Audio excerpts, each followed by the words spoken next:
Welcome to The Explainer. Today we are sinking our teeth into one of the biggest, most legendary stories ever told. It's got ambition, it's got love, it's got damnation. Yep, we are diving deep into Goethe's Faust. So let's set the scene. We're in the gloomy study of Dr. Faust. This guy is a genius, a total brainiac who studied everything there is to study. But after all that work, he comes to a pretty bleak conclusion. Nothing can be known.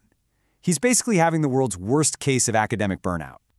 And this isn't just a bad mood. This feeling, this sense that his entire life has been a waste of time spent on dusty old books, it's pushed him right to the very edge. So what's a guy to do? Well, Faust decides he's done with books and theories. He wants to feel how the universe works, not just read about it. And that desperate need for a real connection, for a real answer, leads him to dabble in magic and summon a spirit. Now, when you start messing around with magic, you tend to attract some unwanted attention.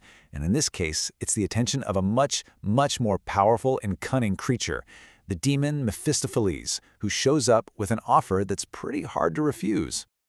And this is it, the heart of the story, the diabolical pact. Mephistopheles basically says, I'll be your servant. I'll give you anything and everything you could ever want on earth. But there's a catch, of course. The moment Faust is truly happy, so happy that he wishes a single moment could last forever, well, that's when Mephistopheles gets to collect his soul.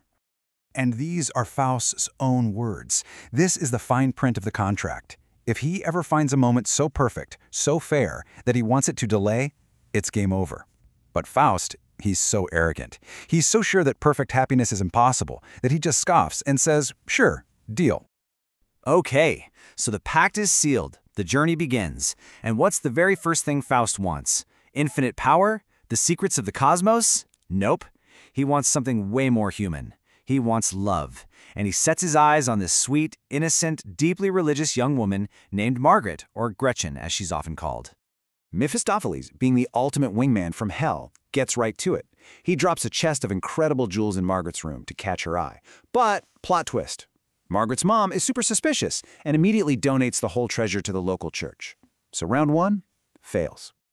But you can't keep a good demon down. Mephistopheles tries again, this time with an even more amazing chest of jewels. And this time, with the help of a gossipy neighbor, the trap is set. Before she knows it, poor Margaret is drawn into a very secret and very dangerous romance. Ah, and this brings us to that famous scene in the garden. You know, Margaret pulling petals off a flower, playing He Loves Me Not. On the surface, it's just so innocent and sweet. But it's also got this dark undercurrent. It's sealing a love that's already doomed to be a tragedy. And this is where things really start to go off the rails. Faust's personal quest for a good time, it sets off a chain reaction, a total catastrophe. It's like pulling one little thread and watching the entire tapestry of a family just completely unravel. And it all happens so fast. First, to get some alone time with Faust, Margaret gives her mom a sleeping potion, but she gives her too much and it kills her. Then, her brother, Valentine, finds out and challenges Faust to a duel. Mephistopheles steps in, of course, and makes sure Faust kills him. And with his dying breath, Valentine curses his own sister. Just devastating. You can just feel her world collapsing in on her here. Consumed by guilt, heartbroken over her mother and her brother, everything she's ever known is just gone.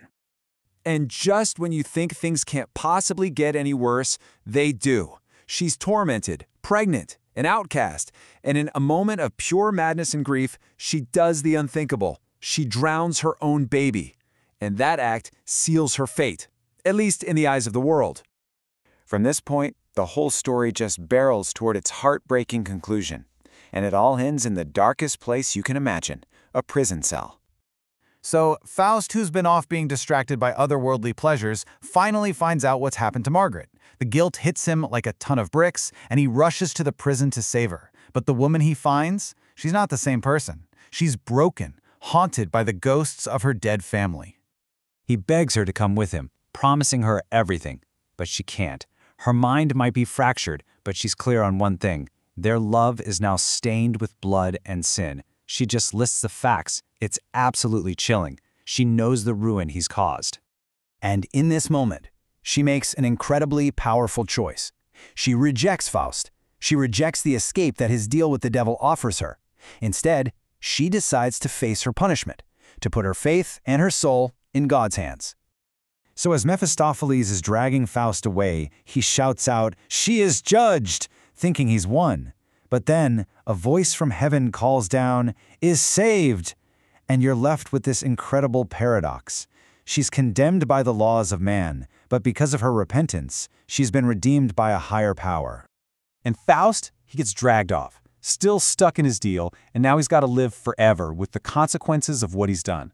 And it leaves all of us with that huge, timeless question at the center of the story. Was any of it worth it? Was one fleeting moment of happiness worth all of this destruction? It really makes you think.